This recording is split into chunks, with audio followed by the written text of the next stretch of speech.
Nós vamos então iniciar o estudo do livro Nosso Lar.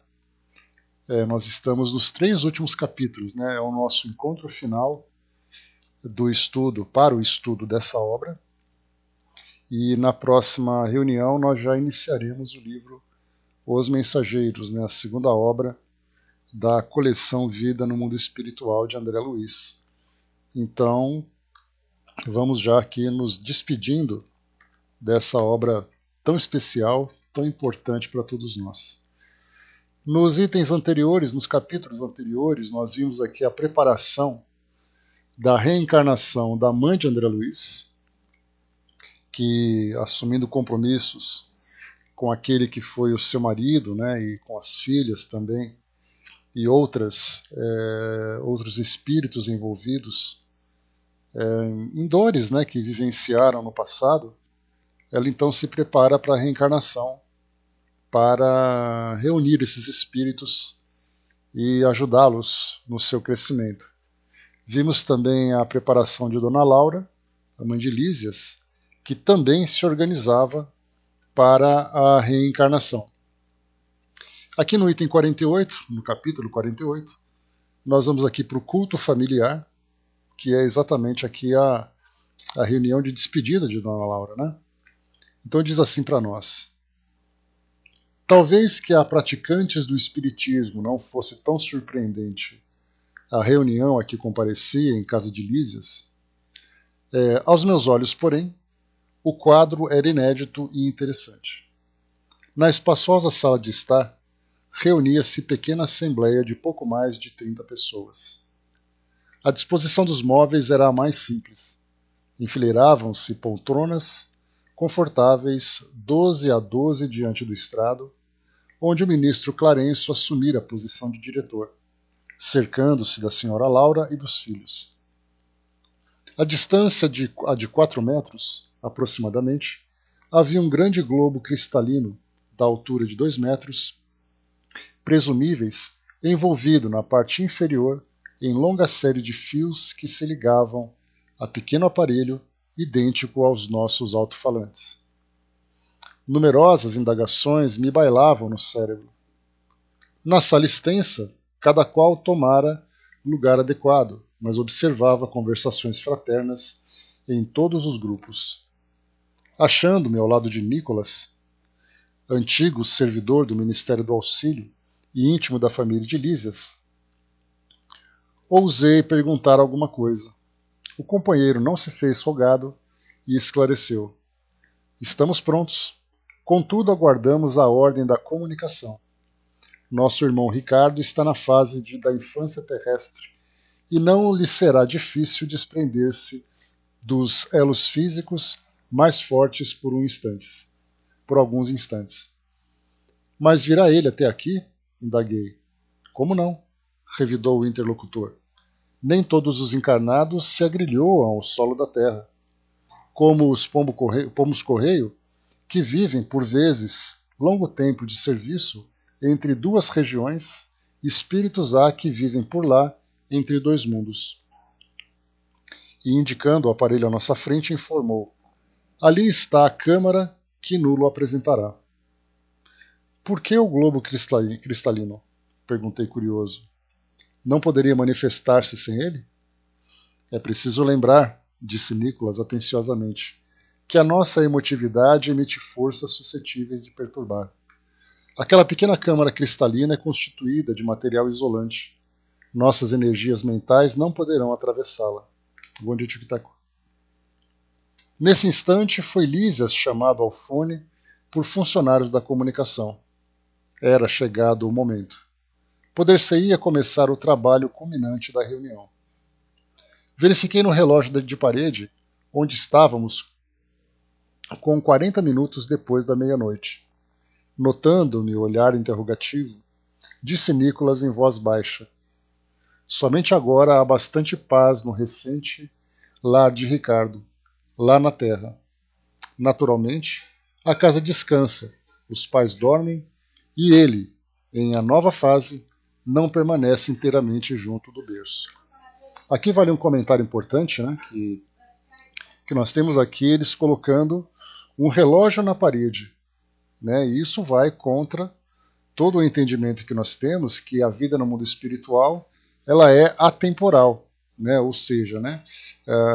Ou melhor, os espíritos vivem numa dimensão onde o tempo tem ali um desenvolvimento diferente, que nós ainda não somos capazes de compreender. Mas o que é importante notar é que essa combinação de trabalhos entre o mundo físico e o mundo espiritual depende, sem dúvida nenhuma, de uma agenda, porque nós, no mundo físico, dependemos dela. Então, por isso aqui, fazendo essa evocação, entre aspas, para que esse espírito se manifestasse, haveria necessidade de esperar, então, o sono físico, a tranquilidade doméstica, para que depois ele pudesse, então, em desdobramento, se fazer presente nessa reunião. Então, nós não podemos dizer simplesmente que os espíritos ignoram completamente o tempo.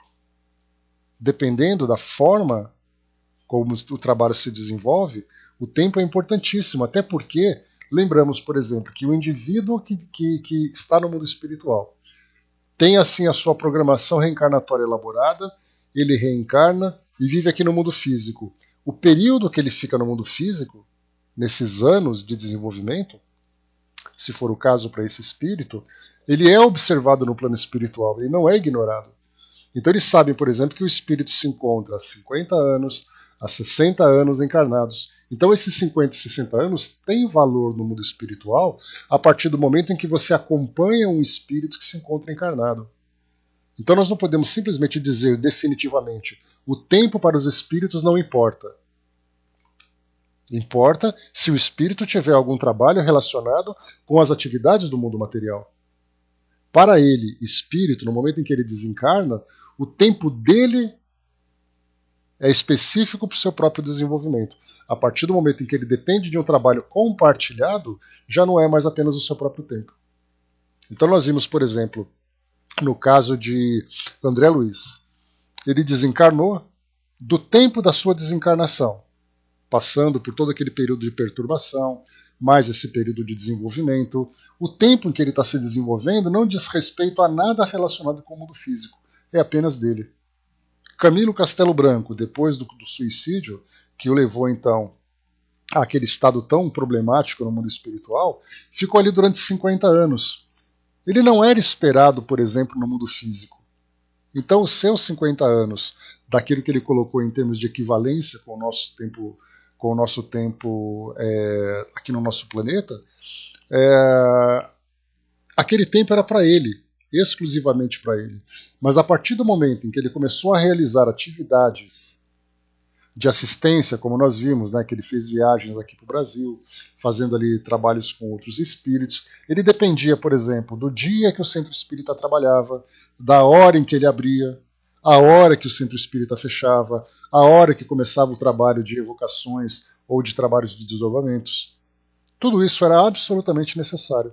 Então entendamos que o tempo no mundo espiritual tem ali um significado diferente, mas o tempo do mundo físico tem ali importância para o mundo espiritual. Porque se eles fazem esse trabalho de acompanhamento, há a necessidade de respeitar a nossa agenda, respeitar o nosso calendário e o nosso relógio. Daí então essa observação. Havia então ali aquele relógio na parede.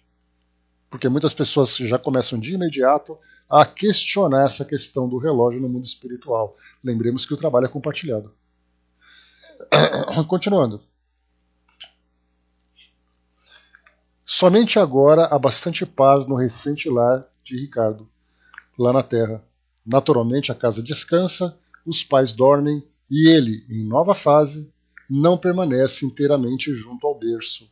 Lembra que Ricardo era aquele que havia antecedido Dona Laura e ele se encontrava no berço, ou seja, um espírito que estava numa condição infantil. E ele, mesmo em sendo uma criança, no berço não deixava de ser um espírito. Então veremos aqui uma situação curiosa. Não lhe foi possível continuar. O ministro Clarencio, levantando-se, pediu homogeneidade de pensamentos e verdadeira fusão de sentimentos. Fez-se grande quietude e Clarencio disse comovedora e singela prece. Em seguida, Lísia se fez ouvir na cítara harmoniosa. enchendo o ambiente de profundas vibrações de paz e encantamento. Logo após, Clarencio tomou novamente a palavra. Irmão, disse, enviemos agora a Ricardo a nossa mensagem de amor. Observei então com surpresa que as filhas e a neta da senhora Laura, acompanhadas de Lísia, abandonavam o estrado, tomando posição junto aos instrumentos musicais. Judite, Yolanda e Lísias se encarregaram, respectivamente, do piano, da harpa e da cítara, ao lado de Teresa e Heloísa, que integravam o gracioso coro familiar. As cordas afinadas casavam os ecos de branda melodia e a música elevou-se carinhosa e divina, semelhante a gorjeio celeste. Sentia-me arrebatado a esferas sublimes do pensamento, enquanto vozes argentinas embalaram o interior. Lísias e as irmãs cantavam maravilhosa canção, composta por eles mesmos. Muito difícil frasear humanamente as estrofes significativas, cheias de espiritualidade e leveza, mas tentarei fazê-lo para demonstrar a riqueza das afeições nos planos de vida que se estendem para além da morte. Aqui então os versos da música, né? Pai querido, enquanto a noite traz a bênção do repouso, recebe, Pai carinhoso, nosso afeto e devoção. Enquanto as estrelas cantam na luz que as empalidece, vem unir a nossa prece à voz do teu coração. Não te perturbes na estrada de sombras do esquecimento, não te doa o sofrimento, jamais te firas o mal.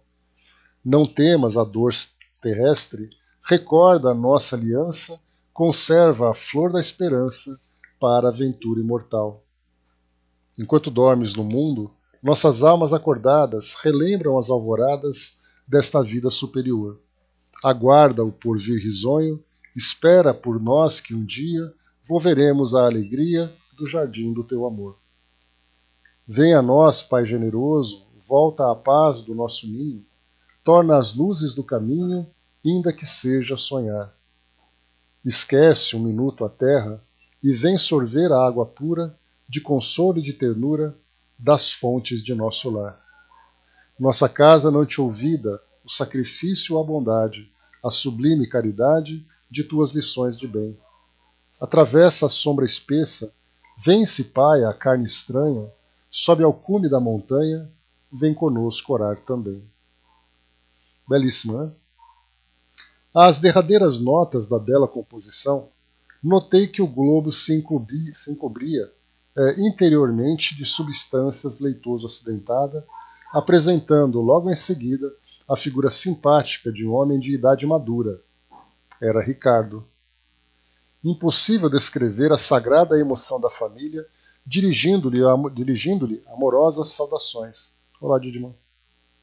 O recém-chegado, após falar particularmente à companheira e aos filhos, fixou o olhar amigo em nós outros, pedindo fosse repetida a suave canção filial, que ouviu banhado em lágrimas. Quando se calaram as últimas notas, falou comovidamente. Ó meus filhos, como é grande a bondade de Jesus que nos aurelou o culto doméstico do Evangelho com suas supremas alegrias desta noite. Nesta sala temos procurado juntos o caminho das esferas superiores. Muitas vezes recebemos o pão espiritual da vida e é ainda aqui que nos reencontramos para o estímulo santo. Como sou feliz! A senhora Laura chorava discretamente. Lísias e as irmãs tinham os olhos marejados de pranto. Percebi que o recém-chegado não falava com espontaneidade e não podia dispor de muito tempo entre nós. Possivelmente todos ali mantinham análoga impressão, porque vi Judite abraçar-se ao globo cristalino, ouvindo-a exclamar carinhosamente. Pai querido, diga o que precisa de nós. Esclareça em que poderemos ser úteis ao seu abnegado coração. Observei então que Ricardo pousou o olhar profundo na senhora Laura e murmurou. Sua mãe virá ter comigo em breve, filhinha. Mais tarde virão vocês igualmente. Que mais eu poderia desejar para ser feliz, se não rogar ao Mestre que nos abençoe para sempre? Todos choramos enternecidos. Quando o globo começou a apresentar de novo os mesmos tons acinzentados, ouvi Ricardo exclamando quase à despedida. Filhos meus, alguma coisa tenho que pedir-lhes do fundo de minha alma. Roguem ao Senhor para que eu nunca disponha de facilidades na terra, a fim de que a luz da gratidão e do entendimento permaneça viva em meu espírito. Aqui também vale comentário, né, porque nós vemos um espírito que reconhece a missão que tem que desenvolver, mas também sabe dos perigos que corre diante das facilidades e dos tantos estímulos prazerosos que o mundo físico acaba apresentando. Então, nesse caso, quando a gente imagina, né, que rogar ao Senhor para que eu nunca disponha de facilidades na terra, a fim de que a luz da gratidão e do entendimento permaneça viva em meu espírito. E aí então nós fazemos esse pedido exatamente tendo essa compreensão das responsabilidades e a necessidade que nós temos de um esforço contínuo para o cumprimento dessa missão. E aí nós chegamos aqui na Terra. E aí então vem as dificuldades. As dificuldades da nossa saúde, as dificuldades dos nossos relacionamentos, as dificuldades da nossa vida profissional, as dificuldades da nossa vida social. E aí então a gente passa o tempo todo reclamando. Só que nós não percebemos que essas dificuldades são, na verdade, limitações. Limitações que nós escolhemos para que nós não nos desviemos do caminho. É como se nós fôssemos caminhando por uma estrada e aqueles guarda-reios que ficam nas laterais se estreitassem cada vez mais no meio da estrada e nós tivéssemos um caminho bastante limitado. De vez em quando a gente bate dos lados, tentando sair um pouco daquele percurso, mas o caminho não se mantém firme para todos nós. E aí, de vez em quando, nós queremos burlar essa proposta, e aí então nós saltamos esse guardrail e vamos em direção então aos desvios que acabam inevitavelmente trazendo muito sofrimento para nós. Então o espírito que pede essas privações para que não se desvie do seu caminho são espíritos que já trazem um grau de esclarecimento muito grande. E para nós que fazemos também esses pedidos, fazemos porque sabemos que é o certo. Mas se nós pudéssemos realmente ter a liberdade de escolha, nós escolheríamos, claro, todas as facilidades. Então esse é um ensinamento importante para nós, para percebermos que essas restrições que nós temos hoje, esse trabalho diário que nós temos de um esforço contínuo, é exatamente para manter a nossa concentração. Porque do contrário, né, se nós tivéssemos todas as facilidades, seria como aquele ditado popular que diz para nós, né, que Deus não dá asas às cobras. Já pensou se nós tivéssemos essa liberdade? Certamente teríamos ali muitas e muitas dificuldades que se prolongariam por muito tempo. Aquele pedido inesperado me sensibilizou e surpreendeu ao mesmo tempo. Ricardo endereçou a todos saudações carinhosas e a cortina de substância cinzenta cobriu toda a câmara, que em seguida voltou a seu aspecto normal. O ministro Clarencio orou com sentimento e a sessão foi encerrada, deixando-nos imersos em alegria indescritível. Dirigi-me ao estrado para abraçar a senhora Laura, exprimindo-lhe de minha voz minha profunda impressão e reconhecimento, quando alguém me atalhou os passos, quase junto à dona da casa, que se ocupava a atender às numerosas felicitações dos amigos presentes. Era Clarencio, que me falou em tom amável. André, amanhã acompanharei nossa irmã Laura à esfera carnal. Se lhe apraz, poderá vir conosco para visitar sua família. Não podia ser maior a surpresa. Profunda sensação de alegria me empolgou, mas lembrei instintivamente o serviço das câmaras. Adivinhando-me, porém, o pensamento, o generoso ministro voltou a dizer: você tem regular quantidade de horas de trabalho extraordinário em seu favor. Não será difícil a Genésio conceder-lhe uma semana de ausência depois do primeiro ano de cooperação ativa. Aqui é como se ele estivesse falando, né, do banco de horas que hoje as empresas acabam criando para poder fazer com que o funcionário, né, seja recompensado pelas horas extras que ele se dedica a determinado tipo de tarefa. E aí, então, nesse caso, né, ele tinha ali algumas folgas para poder tirar diante daquele ano tão intenso que ele vivenciou nas câmaras. E ele continua. Possuído de júbilo intenso, agradeci chorando e rindo ao mesmo tempo, Ia, enfim, rever a esposa e os filhos amados. Né? Então vimos aqui o primeiro, esse culto familiar. Então, mais uma vez, a gente lembra que Ricardo apareceu com aquela aparência de um homem maduro, mas que no mundo espiritual ele era uma criança. Então nós temos ali mostrando de que forma que a mente funciona. Embora nós sejamos restringidos e constrangidos a determinada força, no caso, por exemplo, a força biológica aqui no mundo material, o espírito mantém o seu potencial. E nesse caso, ele acaba sendo auxiliado a se manifestar no mundo espiritual, trazendo todo o conhecimento e todo o entendimento que ele tinha durante, né, a sua condição de maturidade e de lucidez. Mas depois que ele volta para o mundo físico, ele volta exatamente como aquele espírito ainda em desenvolvimento, com a sua consciência restringida em virtude das forças biológicas. No capítulo 49, vamos lá. Regressando à casa. Imitando a criança que se conduz pelos passos dos benfeitores, cheguei à minha cidade, com a sensação indescritível do viajante que torna ao berço natal depois de longa ausência. Sim, a paisagem não se modificara de maneira sensível. As velhas árvores do bairro, o mar, o mesmo céu, o mesmo perfume errante. Embriagado de alegria, não mais notei a expressão fisionômica da senhora Laura, que denunciava extrema preocupação, e despedi-me da pequena caravana que seguiria adiante. Clarencio abraçou-me e falou. Você tem uma semana a seu dispor.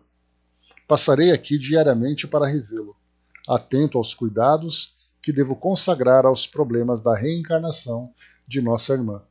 Se quiser ir a nosso lar, aproveitará a minha companhia. Passe bem, André. Jack, bom dia. Esse caso aqui também, né, Dona Laura, então, sendo encaminhada até aqui o mundo físico, ela então, nós vamos depois, né, ver ali outras descrições de André Luiz, quando ele fala sobre o processo de reencarnação. Como é o caso que nós veremos então, se eu não me engano, no livro No Mundo Maior, a reencarnação de Segismundo, que é então aquele espírito que tem todo o preparo no mundo físico, chega depois aqui no mundo material, no mundo espiritual, desculpem, depois chega aqui no mundo material, ele é aproximado da mãe, né, enquanto acontece todo o processo biológico da fecundação, do início da gravidez e tudo mais. Então nós veremos depois, né, futuramente, essa descrição mais detalhadamente, que se encaixa nesse caso aqui com Dona Laura, pelo menos na essência, porque nós sabemos que cada espírito tem ali tem um comportamento diferente, ele vivencia uma experiência muito particular, que diz respeito, por exemplo, ao que ele está vivendo, ou que ele vai viver naquela próxima encarnação, com relação ao comportamento dos pais, à aceitação, se ele deseja aquela reencarnação, qual é o seu grau de resistência. Lembramos que no Livro dos Espíritos, Kardec comenta que tem muitos espíritos que provocam o aborto espontâneo porque eles desistem da missão que terão cumprir durante a gestação. Então nós temos espíritos que docilmente aceitam essa realidade, essa necessidade de reencarnarem, mas há outros que são rebeldes. Há aqueles pais, nós vemos isso, por exemplo, no livro Deixe-me Viver, do espírito Luiz Sérgio, que fala sobre questões do aborto. Então ele traz para nós uma descrição também de espíritos que, após a rejeição, Se tornaram realmente espíritos raivosos, desejosos de vingança. Outros espíritos, porém, compreenderam a limitação dos pais, compreenderam que cometeram um erro em virtude de imaturidade, de qualquer tipo de imperfeição moral que tragam, e estão dispostos a recomeçar. Só que eles sabem também que, começando uma nova tentativa, correm o risco de novamente serem rejeitados. Então nós temos ali diversas situações que envolvem esse momento da gestação. Aquela gravidez que não foi planejada, aquela gravidez que foi planejada, né, mas muitas vezes o espírito acaba tendo uma incompatibilidade moral com os pais. Enfim, nós vamos somando então todos os detalhes possíveis que nós vemos, né, em cada família, em cada lar que nós encontramos aqui no nosso planeta, inclusive a nossa própria condição. Né, Gilda, bom dia. Diz aqui então, vamos lá. Último adeus dedicado à mãe de Lísias, e me vi só, respirando o ar de outros tempos a longos haustos. Não me demorei a examinar pormenores. Atravessei celeremente algumas ruas a caminho de casa. O coração me batia descompassado, à medida que me aproximava do grande portão de entrada. O vento, como outrora, sussurrava carícias no arvoredo do pequeno parque. Desabrochavam azaleias e rosas, saudando a luz primaveril. Em frente ao pórtico, ostentava-se garbosa a palmeira que, com Zélia, eu havia plantado no primeiro aniversário de casamento. Ébrio de felicidade, avancei para o interior. Tudo, porém, denotava diferenças enormes. Onde estariam os velhos móveis de Jacarandá? E o grande retrato onde, com a esposa e os filhinhos, formávamos gracioso grupo. Alguma coisa me oprimia ansiosamente. Que teria acontecido? Comecei a cambalear de emoção. Dirigi-me à sala de jantar, onde vi a filhinha mais nova transformada em jovem casadora.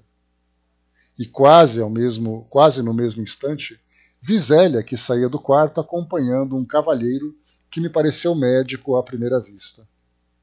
Gritei minha alegria com toda a força dos pulmões, mas as palavras pareciam reboar pela casa sem atingir os ouvidos dos circunstantes.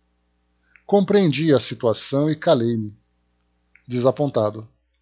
Abracei minha companheira com carinho da minha saudade imensa, mas Zélia parecia totalmente insensível ao meu gesto de amor. Muito atenta, perguntou ao cavalheiro alguma coisa que não pude compreender de pronto. O interlocutor, baixando a voz, respondeu respeitoso. Só amanhã poderei diagnosticar seguramente, porque a pneumonia se apresenta muito complicada em virtude da hipertensão. Todo cuidado é pouco. O Dr. Ernesto reclama absoluto repouso. Quem seria aquele Dr. Ernesto? Perdia-me no mar de indagações quando ouvi minha esposa suplicar ansiosa. Mas, doutor, salve-o por caridade. Peço-lhe, ou não suportaria uma segunda viuvez. Zélia chorava e torcia as mãos, demonstrando imensa angústia. Um corisco não me fulminaria com tanta violência. Outro homem se apossara do meu lar. A esposa me esquecera. A casa não mais me pertencia. Valia a pena ter esperado tanto para colher semelhantes desilusões? Corri ao meu quarto, verificando que outro mobiliário existia na alcova espaçosa. No leito estava um homem de idade madura, evidenciando o melindroso estado de saúde. Ao lado dele, 3 figuras negras iam e vinham, mostrando-se interessada em lhe agravar os padecimentos. De pronto, tive ímpetos de odiar o intruso com todas as minhas forças, mas já não era eu o mesmo homem de outros tempos. O Senhor me havia chamado aos ensinamentos do amor, da fraternidade e do perdão. Verifiquei que o doente estava cercado de entidades inferiores, devotadas ao mal. Entretanto, não consegui auxiliá-lo imediatamente. Assentei-me decepcionado e acabrunhado, vendo Zélia entrar no aposento e dele sair, várias vezes acariciando o enfermo com a ternura que me coubera noutros tempos, e depois de algumas horas de amarga observação e meditação, voltei cambaleante à sala de jantar, onde encontrei minhas filhas conversando. Sucediam-se as surpresas. A mais velha casara-se e tinha ao colo o filhinho. E meu filho, onde estaria ele? Zélia instruiu convenientemente uma velha enfermeira e veio palestrar mais calmamente com as filhas. Vim vê-los, mãe, exclamou a primogênita, não só para colher notícias do Dr. Ernesto, mas também porque hoje singulares saudades do papai me atormentam o coração. Desde cedo, não sei por que, penso tanto nele. É uma coisa que não sei bem definir. Não terminou. Lágrimas abundantes borbotavam-lhe os olhos. Zélia, com imensa surpresa para mim, dirigiu-se à filha autoritariamente. Ora essa, era o que nos faltava. Aflitíssima como estou, tolerar as suas perturbações. Que passadismo é esse, minha filha? Já proibi a vocês terminantemente qualquer alusão nesta casa a seu pai. Não sabe que isso desgosta o Ernesto? Já vendi tudo quanto nos recordava aqui o passado morto. Modifiquei o aspecto das próprias paredes e você não pode me ajudar nisso? A filha mais jovem interveio acrescentando: desde que a pobre mana começou a se interessar pelo maldito espiritismo, vive com essas tolices na cachola. Onde já se viu tal disparate? Essa história dos mortos voltarem é o cúmulo dos absurdos. A outra, embora continuasse chorando, falou com dificuldade. Não estou traduzindo convicções religiosas. Então é crime sentir saudades de papai? Vocês também não amam, não têm sentimento? Se papai estivesse conosco, seu único filho varão, não andaria, mamãe, a praticar por aí tantas loucuras. Ora, ora, tornou Zélia nervosa e enfadada. Cada qual tem a sorte que Deus lhe dá. Não se esqueça de que André está morto. Não me venha com lamúrias e lágrimas pelo passado irremediável.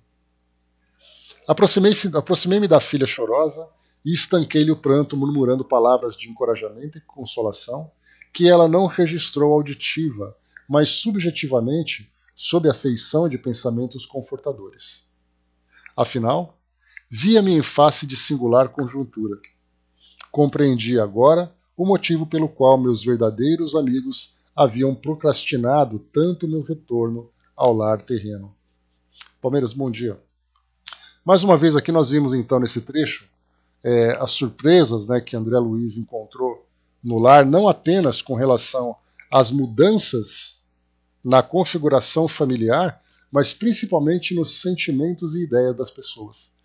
Então ali eles tinham ali uma rejeição por parte da esposa, a outra filha da mesma forma, a outra era um pouco mais, estava mais sensível, mais voltada, né, para pensamentos positivos e favoráveis a André. Então ele vivenciou tudo isso. E o detalhe que nós encontramos aqui é exatamente o fato dele estar sozinho. Porque não seria surpresa para nós, não seria uma novidade que ele viesse sempre acompanhado para receber todo o apoio moral de outros amigos para poder enfrentar essa situação. Mas no caso dele, ele estava sozinho.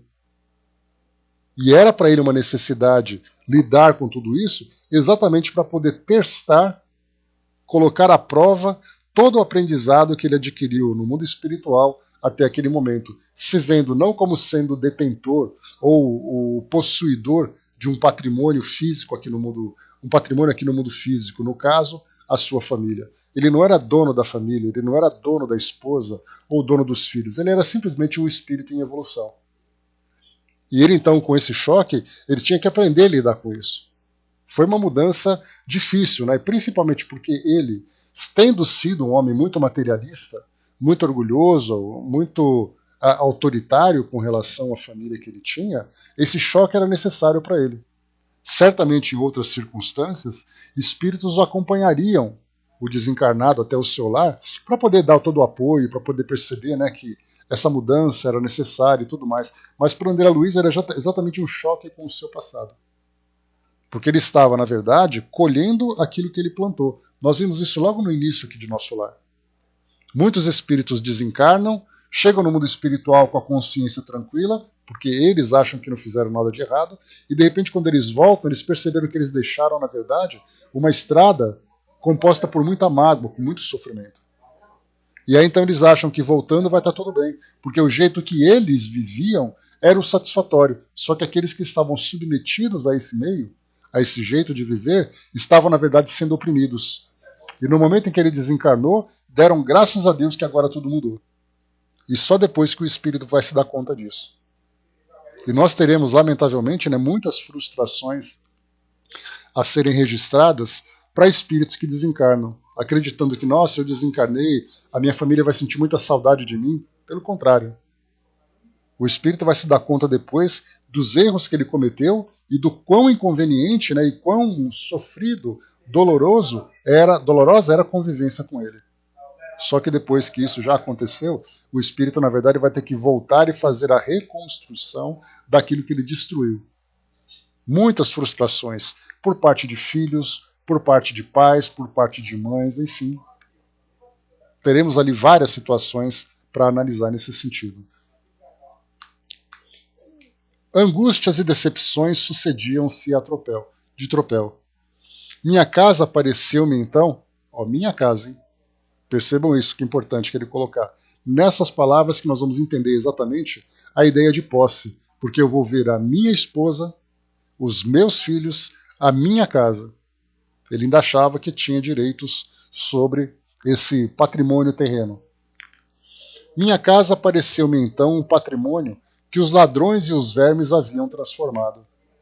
Nem haveres, nem títulos, nem afetos. Somente uma filha ali estava de sentinela ao meu velho e sincero amor. Nem os longos anos de sofrimento, nos primeiros dias de além-túmulo, me haviam proporcionado lágrimas tão amargas.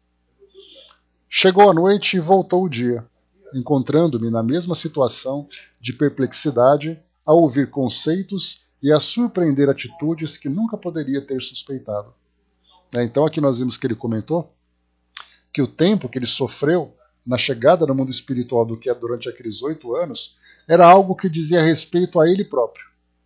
Somente agora ele pôde perceber nessa diferença de sentimentos, de pensamentos com relação aos afetos, com relação às afinidades, foi que ele percebeu o quão doloroso é. E é exatamente nos sentimentos, lembra-nos Joana de Ângeles, que é onde acontecem as nossas maiores dores. Porque você pode sofrer um acidente, você pode ter uma dor física, você pode perder aquilo que você tinha, mas quando você sofre desprezo por parte daqueles que você acreditava ser ali o seu afeto, aí então a verdadeira dor se torna intensa. É por isso que para nós a perda de um ente querido é a dor talvez mais insuportável que tem, ou a dor mais dolorosa que tem. Exatamente porque mexe com os sentimentos, mexem com o coração. À tardinha, Clarencio passou oferecendo-me o cordial da sua palavra amiga e reta. Percebendo meu abatimento, disse solícito: compreendo suas mágoas e rejubilo-me pela ótima oportunidade desse testemunho. Não tenho diretrizes novas. Qualquer conselho de minha parte, portanto, seria intempestivo. Apenas, meu caro, não posso esquecer que aquela recomendação de Jesus para que amemos a Deus sobre todas as coisas e ao próximo como a nós mesmos, opera sempre quando seguida verdadeiros milagres de felicidade e compreensão em nossos caminhos. Agradeci sensibilizado e pedi que me não desamparasse com o necessário auxílio. Clarencio sorriu e despediu-se.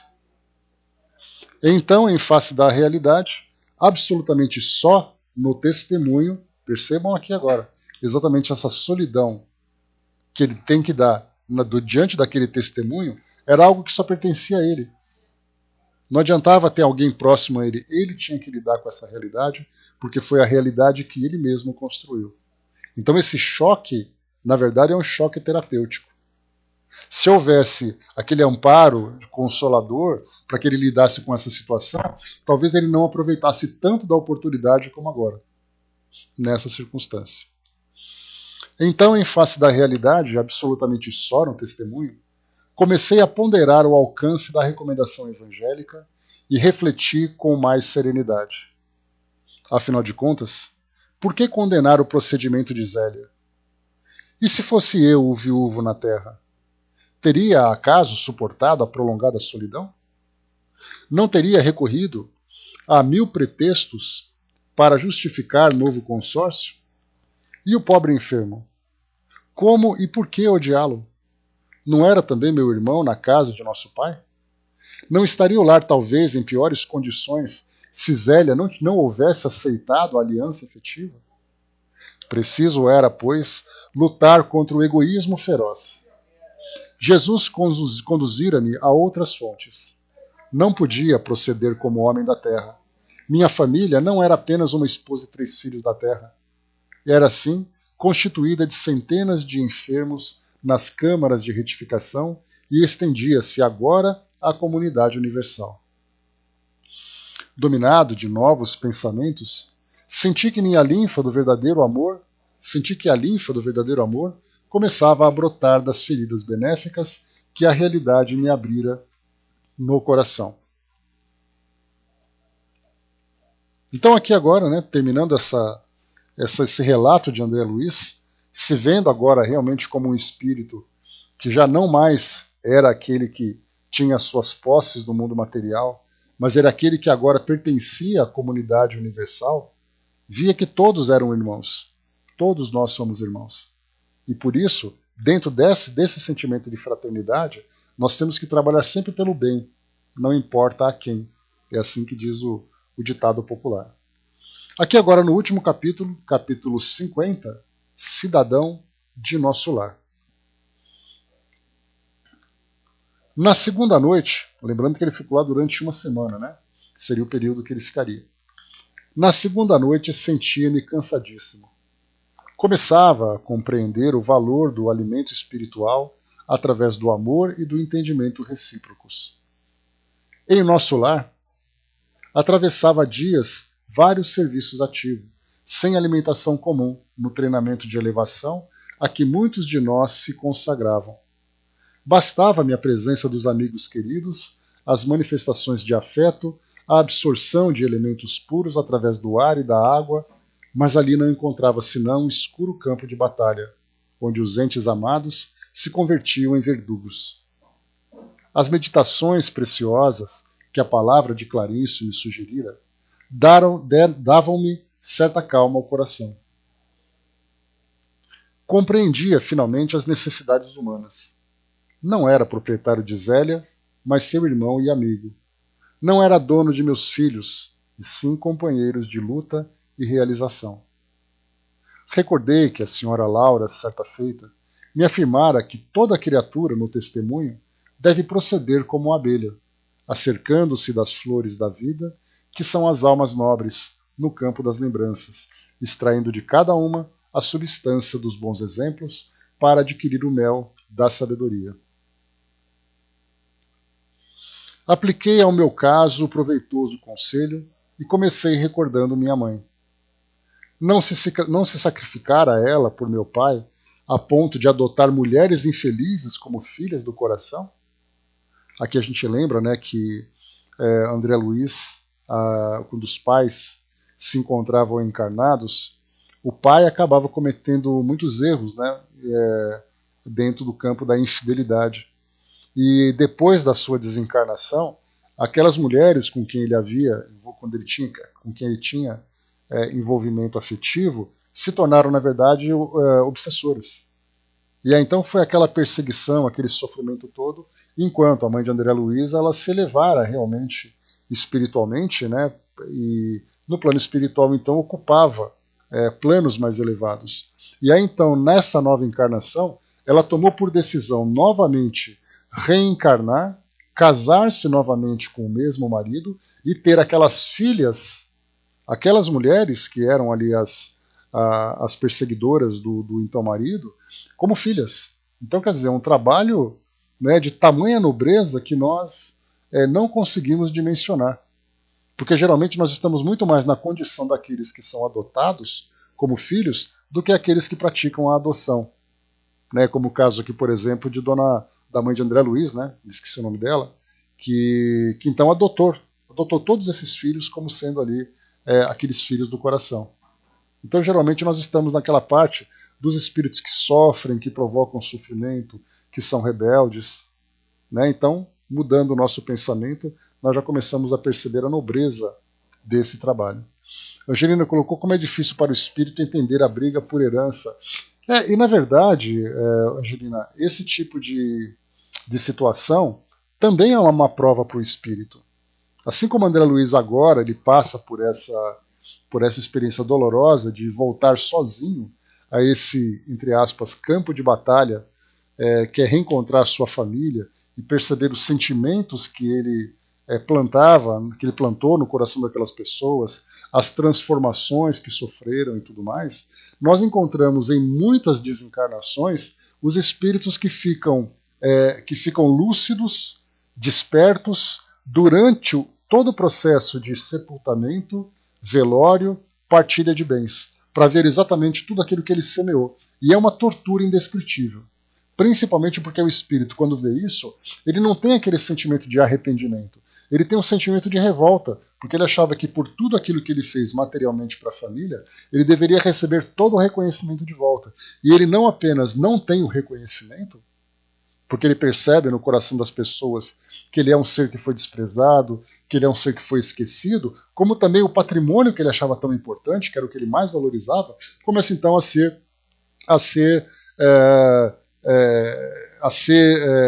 dissipado, sem nenhum tipo de reconhecimento, sem nenhum tipo de valor. As pessoas querem, na verdade, aquilo que cabe a elas como patrimônio, já que a educação que foi transmitida estava voltada exatamente para a valorização desses bens.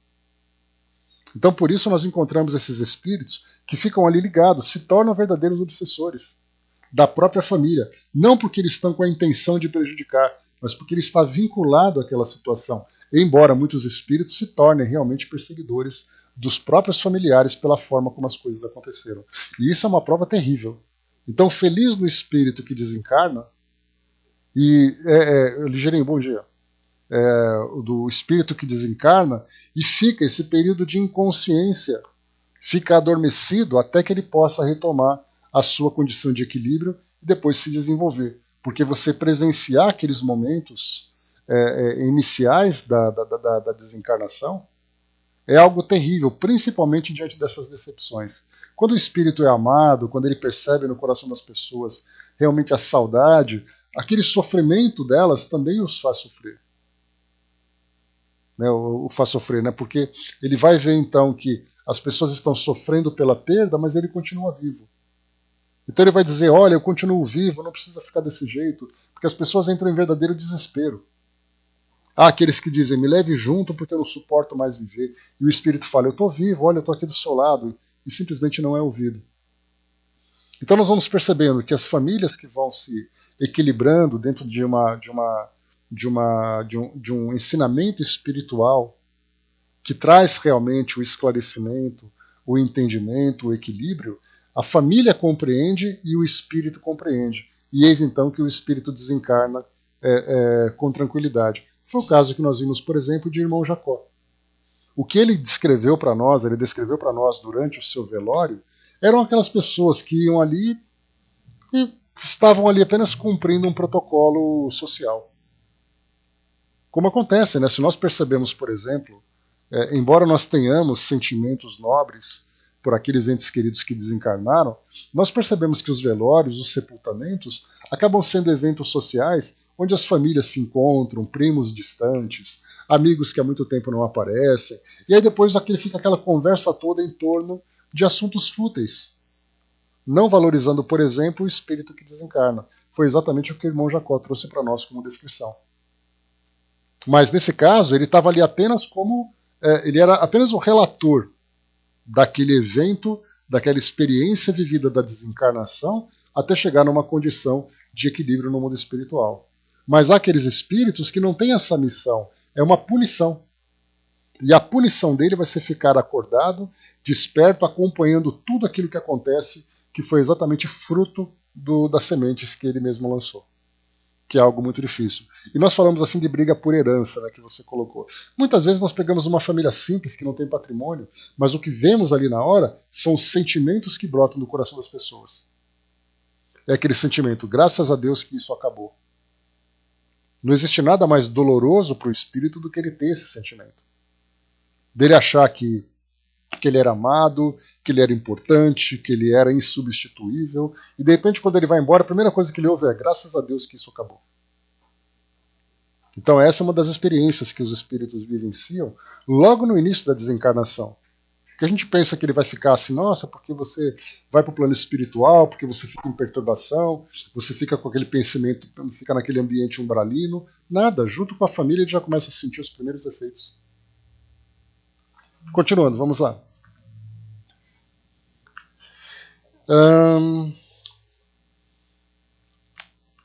Estão perguntando aqui para nós, né? Apliquei ao meu caso o proveitoso conselho e comecei recordando minha mãe. Não se sacrificar a ela por meu pai a ponto de adotar mulheres infelizes como filhas do coração? Nosso lar estava repleto de exemplos edificantes. A ministra veneranda trabalhava séculos sucessivos pelo grupo espiritual que lhe estava mais particularmente ligado ao coração. Narcisa sacrificava-se nas câmaras para obter endosso espiritual de regresso ao mundo em tarefa de auxílio.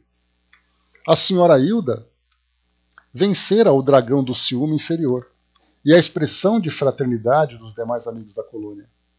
Clarencio me acolhera com devotamento de pai, a mãe de Lísias me acolhera como filho, Tobias como irmão. Cada companheiro de minhas novas lutas me oferecia algo de útil à construção mental diferente, que se erguia célere no meu espírito. Procurei abstrair-me das considerações aparentemente ingratas que ouvia no ambiente doméstico e deliberei colocar acima de tudo o amor divino e acima de todos os meus sentimentos pessoais, as justas necessidades dos meus semelhantes. No meu cansaço, procurei o apartamento do enfermo, cujo estado se agravava de momento a momento. Zélia amparava-lhe a fronte e dizia banhada em lágrimas: Ernesto, Ernesto, tenha pena de mim, querido. Não me deixe só. Que será de mim se me faltares? O doente acariciava-lhe as mãos e respondia com imenso afeto, apesar da forte dispneia, né, aquela falta de ar que ele sentia. Roguei ao Senhor energias necessárias para manter a compreensão imprescindível e passei a interpretar os cônjuges como se fossem meus irmãos. Ponto importante aqui que nós podemos destacar. André Luiz, então, roga energias necessárias para manter a compreensão imprescindível. Há poucos instantes, quando ele tinha chegado no lar, ele encontrou então os móveis transformados, os filhos com aquele pensamento completamente estranho ao que ele imaginava, a esposa novamente casada e tudo mais. E ele falava então que andava cambaleando pela casa. Nesse momento, a gente percebe o grande desequilíbrio que ele estava sofrendo e, por consequência, todas aquelas perturbações voltavam então a ficar vivas em sua memória. Então, de um dia para o outro, passando naqueles momentos de reflexão, naturalmente ele era ali observado, ele era ali acompanhado, né, para ver exatamente qual era, de que forma que ele desempenharia aquele papel diante daquela experiência que ele estava vivenciando. Aqui, então, depois de recuperar ali o equilíbrio, né, de perceber exatamente o papel importante que ele poderia desempenhar dentro do lar que ele ajudou a construir, ele agora então começa a pedir então essas energias necessárias para que possa trabalhar de um modo positivo e edificante. Reconheci que Zélia e Ernesto se amavam intensamente. E, se de fato me sentia companheiro fraternal de ambos, devia auxiliá-los com os recursos ao meu alcance. Iniciei o trabalho procurando esclarecer os espíritos infelizes que se mantinham em estreita ligação com o enfermo. Minhas dificuldades, porém, eram enormes. Sentia-me abatidíssimo. Nessa emergência, lembrei certa lição de Tobias, quando me dissera: aqui em nosso lar, nem todos necessitam do aeróbus para se locomoverem, porque os habitantes mais elevados da colônia dispõem do poder da volitação, e nem todos precisam de aparelhos de comunicação para conversar à distância, por se manterem entre si num plano de perfeita sintonia de pensamentos. Os que se encontrem afinados desse modo podem dispor à vontade do processo de conversação mental, apesar da distância. Lembrei quanto me seria útil a colaboração de Narcisa e experimentei. Concentrei-me em fervorosa oração ao Pai e nas vibrações da prece dirigi-me a Narcisa, encarecendo o socorro. Contava-lhe em pensamento minha experiência dolorosa, comunicava-lhe meus propósitos de auxílio e insistia para que não me desamparasse. Aconteceu então o que não poderia esperar. Passados 20 minutos mais ou menos, quando ainda não havia retirado a mente da rogativa, alguém me tocou de leve no ombro. Era Narcisa que atendia sorrindo. Ouvi seu apelo, meu amigo, e vim ao seu encontro. Não cabia em mim de contentamento. A mensageira do bem fixou o quadro, compreendeu a gravidade do momento e acrescentou: não temos tempo a perder. Antes de tudo, aplicou passes de reconforto ao doente, isolando-o das formas escuras que se afastaram como por encanto. Em seguida, convidou-me com decisão: vamos à natureza. Acompanhei-a sem hesitação e ela, notando minha estranheza, acentuou: não só o homem pode receber fluidos e emiti-los. As forças naturais fazem o mesmo, nos reinos diversos em que se subdividem. Para o caso do nosso enfermo, precisamos das árvores. Elas nos auxiliarão eficazmente. Aqui já é algo que nós espíritas ainda temos muito a aprender. Por mais que nós tenhamos todos os livros da codificação, por mais que nós tenhamos todos os exemplos que são citados nesses romances, nessas obras que trazem essas experiências, nós somos completamente ignorantes com relação a essas energias que pertencem à natureza. Nós não só não reconhecemos a existência dessas energias, como não sabemos utilizá-las. Nós vemos algumas passagens que os espíritos falam, mas nós não temos mais aprofundamento a respeito disso. Já nós temos, por exemplo, outras escolas religiosas, outras filosofias, que valorizam muito essas forças da natureza. Que nós, muitas vezes tomados por esse pensamento extremamente racional, mas que denota, na verdade, uma falta de compreensão muito grande, nós acreditamos que isso é apenas um culto fantasioso, apenas uma prática mística. E não valorizamos exatamente a importância dessas energias nesses elementos que compõem o nosso mundo material. Mas, com o tempo, nós vamos aprendendo. Na verdade, nós vamos ali, lamentavelmente, somente após a nossa desencarnação que nós teremos uma visão mais apurada sobre tudo isso. Mas hoje mesmo nós podemos compreender. As nossas ciências hoje trabalham com a fitoterapia, por exemplo, trabalham com os minerais, enfim, com vários outros tipos de essências e substâncias da natureza, que nós simplesmente acreditamos que isso faz parte do aprendizado natural que nós temos aqui no mundo físico. Mas, olhando pelos bastidores, vendo essas forças energéticas, nós ainda não temos essa compreensão. Mas temos oportunidade de aprender, Vamos lá.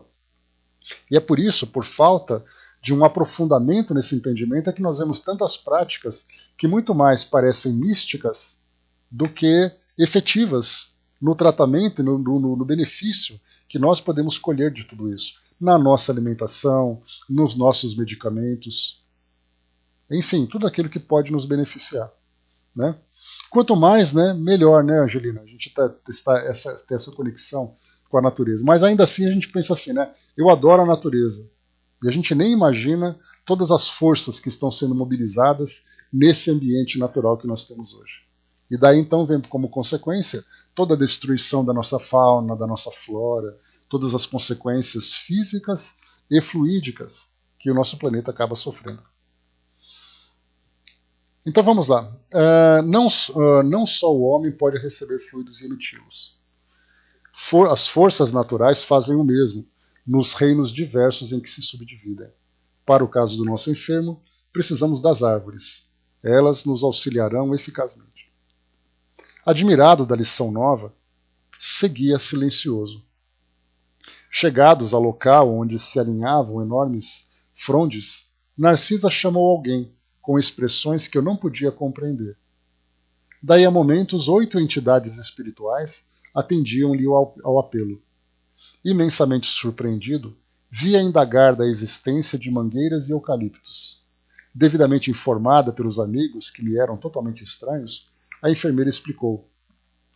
São servidores comuns do reino vegetal, os irmãos que nos atenderam. E à vista da minha surpresa, arrematou. Como vê, nada existe de inútil na casa de nosso pai. Em toda parte, se há quem necessite aprender, há quem ensine. E onde aparece a dificuldade, surge a providência. O único desventurado na obra divina é o espírito imprevidente, que se condenou às trevas da maldade. Narcisa manipulou em poucos instantes certa substância com as emanações do eucalipto e da mangueira e durante toda a noite aplicamos o remédio ao enfermo através da respiração comum e da absorção pelos poros. O enfermo experimentou melhoras sensíveis. Pela manhã, cedo, o médico observou extremamente surpreendido. Verificou-se esta noite extraordinária reação, verdadeiro milagre da natureza. Zélia estava radiante. Encheu-se a casa de alegria nova. Por minha vez, experimentava grande júbilo na alma. Profundo alento e belas esperanças revigoravam-me o ser. Reconhecia eu mesmo que vigorosos laços de inferioridade se haviam rompido dentro de mim para sempre. Andréa colocou aqui, na semana passada baixei um livro que deve ser bem interessante, A Vida Secreta das Árvores. Com certeza, Andréa. Com certeza, um tema muito bacana. Então nós vemos aqui, nesse trecho, antes de André Luiz aqui voltar para nosso lar, que ele já está voltando, né? Acabada aqui a sua missão, nós vemos que esse é um tema que também ele fica muito... É um tema aberto, que carece ainda muitas pesquisas, muitos estudos, né? Não aquela ideia esotérica que nós encontramos hoje, porque as práticas esotéricas, elas não são fundamentadas dentro de uma teoria bem elaborada. Nós vemos cada pessoa fazendo de um jeito. É um que incendia um incenso, é outro que pega um cristal, é outro que toma banho de ervas, é outro que toma banho de sal grosso. Então são práticas místicas, são práticas esotéricas, são práticas religiosas, sem uma fundamentação através, por exemplo, das pesquisas, das investigações, das comparações de respostas. Então nós temos no campo da fauna e no campo da flora, os animais e também das plantas, algo desconhecido para nós. Lembramos que no livro Voltei, por exemplo, Dr. Bezerra de Menezes, junto com outros trabalhadores, levaram aquela caravana de recém-desencarnados para estagiarem inicialmente na praia, porque ali as energias seriam revigorantes, e depois seguiam então para a colônia de destino. Para nós que lemos inicialmente essa passagem, a gente vai pensar assim, mas isso é coisa de... né? É porque a praia é bonita, é coisa de crença que nós temos. Nós não compreendemos exatamente a importância daquilo que o nosso planeta pode fornecer para nós como fonte de energia. Então nós temos no reino animal e no reino vegetal, um campo a ser explorado por nós espíritas, utilizando a mesma metodologia que Kardec utilizou de pesquisa, de investigação, de comparação, para termos depois um entendimento maior. Enquanto isso, nós vamos pescando, né, de vez em quando, uma informação aqui, uma informação ali, sem entender exatamente o efeito que isso proporciona para todos nós. Temos, no caso dos animais, né, algo que é bastante interessante, aqueles, né, que, conforme é até um objeto de pesquisa, né, as pessoas que têm animais domésticos têm uma vida muito mais saudável psiquicamente. Pelo menos são as pesquisas que indicam isso. Né? Psicólogos, veterinários fizeram essas pesquisas. Mas por quê? É porque apenas porque o animal é bonitinho? Será que ele não tem mais nada a oferecer além da sua beleza? E além do carinho que ele pode proporcionar? Então, tanta coisa ainda para ser explorada nesse campo para nós. Vamos lá, né? Pois é. Nesse dia, voltei a nosso lar em companhia de Narcisa e, pela primeira vez, experimentei a capacidade de volitação. No momento, ganhávamos grandes distâncias. A bandeira da alegria desfraldara-se em meu íntimo e meu íntimo. Comunicando à enfermeira generosa minha impressão de leveza, ouvia esclarecer. Em nosso lar, grande parte dos companheiros poderia dispensar o aeróbus e transportar-se. À vontade, nas áreas de nosso domínio vibratório. Mas visto a maioria não ter adquirido essa faculdade, todos se abstêm de exercê-la em nossas vias públicas. Essa abstenção, todavia, não impede que utilizemos o processo longe da cidade, quando é preciso ganhar distância e tempo. Nova compreensão e novos júbilos me enriqueciam o espírito. Instruída por Narcisa, ia da casa terrestre à cidade espiritual e vice-versa, sem dificuldade de vulto, intensificando o tratamento de Ernesto, cujas melhoras se firmaram francas e rápidas. Clarencio visitara-me diariamente, mostrando-se satisfeito com o meu trabalho. Ao fim de semana, chegara ao termo de minha primeira licença nos serviços das câmaras de retificação. A alegria tornara aos cônjuges, que passei a estimar como irmãos. É preciso, pois, regressar aos deveres justos. À luz dormente e cariciosa do crepúsculo, tomei o caminho de nosso lar, totalmente modificado. Naqueles rápidos 7 dias, aprendera preciosas lições práticas no culto vivo da compreensão e da fraternidade legítimas. A tarde sublime enchia-me de magnos pensamentos. Como é grande a providência divina! Dizia, a monologar intimamente. Com que sabedoria dispõe o Senhor todos os trabalhos e situações da vida? Com que amor atende a toda a criação? Algo, porém, me arrancou da meditação a que me recolhera. Mais de 200 companheiros vinham ao meu encontro. Todos me saudavam generosos e acolhedores. Lísias, Lacínia, Narcisa, Silveira, Tobias, Salústio e numerosos cooperadores das câmaras ali estavam. Não sabia que atitude assumir, colhido assim de surpresa. Foi então que o ministro Clarencio, surgindo à frente de todos, adiantou-se, estendeu-me a destra e falou. Até hoje, André, você era meu pupilo na cidade, mas doravante, em nome da governadoria, declaro-o cidadão de nosso lar. Porque tamanha magnanimidade, se meu triunfo era tão pequeno.